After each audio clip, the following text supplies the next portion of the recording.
Doctor साहब नमस्कार। आपका बहुत बहुत स्वागत है फोकस चैनल के बॉडी क्लॉक प्रोग्राम में।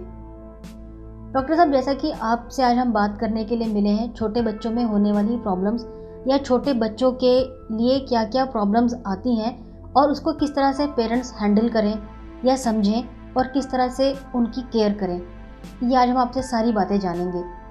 अंगूठा चूसना या अपने पैरों को मुंह पे लाना या इवन अपने बाकी बॉडी पार्ट्स को एक्सप्लोर करना, ये 4 महीने पे नॉर्मल होता है। जो बच्चा 10 साल की एज पे अंगूठा चूस रहा है तो उसमें डेफिनेटली इमोशनल डेप्राइवेशन है। उसको आप साइकोलॉजिस्ट से मिलो या पीडियाट्रिशियन से मिलो, और वो अब ठीक कराने के लिए उसको डांटना नहीं है, उसको आपने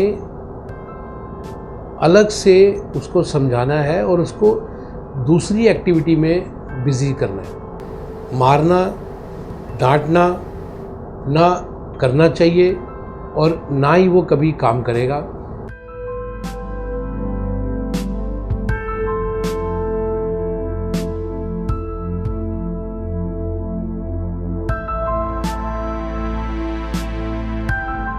जब हम बच्चा बड़ा होता है तो हम लोग देखते हैं कि बच्चा धीरे धीरे अंगूठा चूसना शुरू करता है।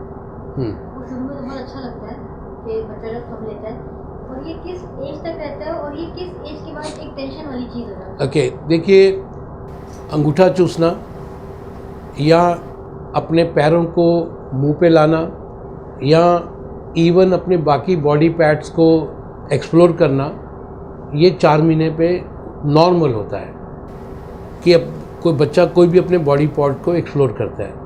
4 महीने से लेकर 2 साल तक का बच्चा अगर अंगूठा चूसता है, अब वो आयरन डेफिशिएंट नहीं है, उसको आपने बहुत ज़्यादा डराया धमकाया नहीं हुआ है, तो वो नॉर्मल है। एक बच्चा जो मानसिक रूप से आप उसको बहुत डांटते हो और वो इमोशनली स्ट्रेस्ड है या डिप्राइव्ड है, वो अंगूठा चूसता है तो वो एबनॉर्मल है।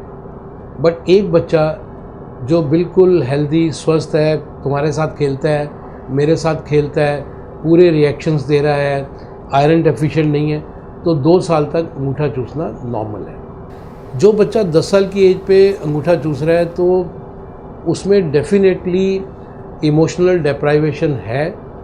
उसको आप साइकोलॉजिस्ट से मिलो या पीडियाट्रिशियन से मिलो, और वो अब ठीक कराने के लिए उसको डांटना नहीं है, उसको आपने अलग से उसको समझाना है और उसको दूसरी एक्टिविटी में बिजी करना है। इमोशनल डेप्राइवेशन का अगर मैं उसको सप्रेस रखूँगा तो नहीं होगी। अगर मैं उस बच्चे के अंदर जो अच्छी चीज़ें हैं अगर वो देखूँगा और उसको करूँगा, उस पे होगा। अगर मैंने एक बच्चे को डांटना है, तू बिल्कुल बेकार है, तू कुछ नहीं है, तू बिल्कुल कुछ नहीं कर सकता, तो मेरे तीनों सेंटेंस नेगेटिव हैं। अब ये बच्चा अपने आप नहीं खाता, अंगूठा चूसता है, पर ये बच्चा खाना सही से खाता है, तो मैं बोलूँगा कि विजय, आप बहुत अच्छे बच्चे हो, आप खाना अपने आप खाते हो और गंद भी नहीं डालते हो, आप और अच्छे हो जाओगे अगर आप अंगूठा ना चूसो। तो मैंने एक तो उसको ये बोला कि वो अच्छा क्यों है, सिर्फ ये अच्छा बच्चा है ये कहना नहीं, क्यों अच्छा बच्चा है और अच्छा कैसे होगा, वो टारगेट दिया है। फिर उसके बाद मैं उसको हर हफ्ते, अब तुम पहले से अच्छे हो रहे हो, या अभी तुम ये प्लीज़ इस पे और ध्यान दो, अब तुम अच्छे हो रहे हो, तो थर्ड आएगा रिवॉर्ड। पहला मैंने टारगेट दिया, फिर रिमाइंड कराया, थर्ड आएगा रिवॉर्ड। अब तुम बहुत अच्छे हो गए हो, आज हम घूमने जाएंगे और आज हम ये करेंगे, आज पापा तुम्हारे साथ फुटबॉल मैच देखने जाएंगे, खेलेंगे या कुछ करेंगे। सिंपल एग्जांपल दूंगा, मेरे को आपसे कोई काम कराना है या मेरे को कहीं भी जाके कोई काम कराना है, तो वो काम कराने के 3 तरीके हैं। पहला है मैं बाय फोर्स करूं।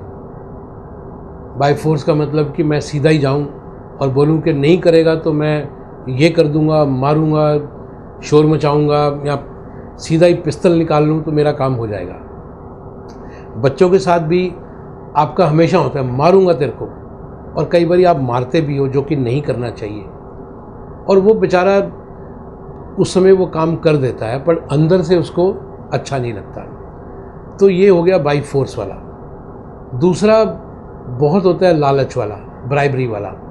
वो आप सब देखते हैं कि काम करती है, बट नेक्स्ट टाइम अगर आज आपने जो भी ब्राइबरी दी है बच्चे को, नेक्स्ट टाइम वो उसका राइट बन जाता है, उससे ज़्यादा देनी पड़ेगी। तो अगर आपने बोला कि ये चॉकलेट पकड़ और थोड़ी देर अंगूठा बाहर निकाल दे, अब उसको जब चॉकलेट लेनी होगी तो वो दोबारा अंगूठा डाल देगा, फिर एक पे भी नहीं मानेगा, दो पे ही मानेगा। They are very clever.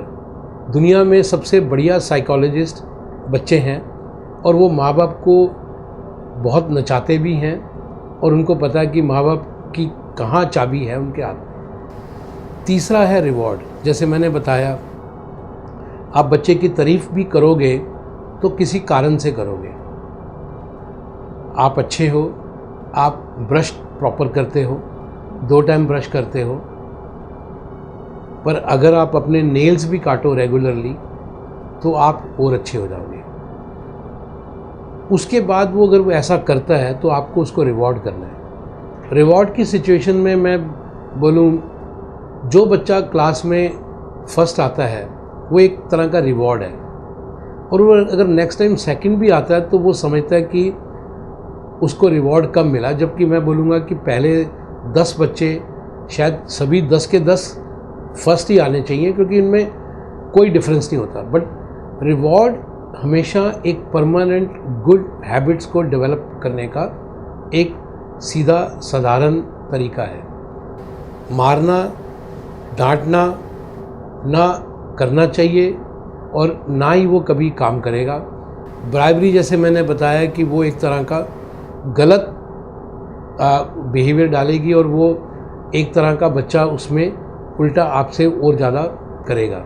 पर जब हम रिवॉर्ड लाएंगे तो उसको गुड हैबिट्स भी समझ लगेंगी, और उसको वो काम करने में एक खुद को मज़ा आएगा।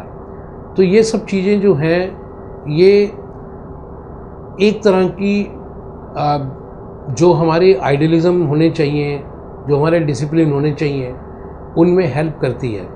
क्योंकि आज अगर हम सोसाइटी में हैं तो हमें उस सोसाइटी के हिसाब से सभी उस तरह से काम करने चाहिए। डॉक्टर साहब, आज आपने बच्चों से जुड़ी हुई बहुत सारी अहम बातों पर नज़र डाली, और हमें बहुत कुछ जानने को और समझने को मिला, और हम उम्मीद करते हैं कि बहुत सारे पेरेंट्स आपके इस इंटरव्यू को देख करके बहुत कुछ समझे होंगे, सीखे होंगे। आपका इतना कुछ बताने के लिए बहुत बहुत धन्यवाद। Thank you.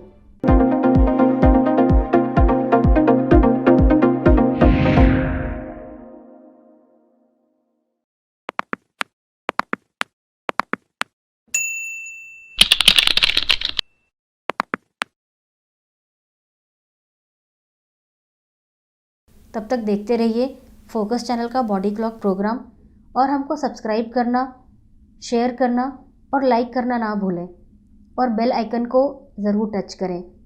आपकी सपोर्ट की हमें बहुत ज़रूरत है।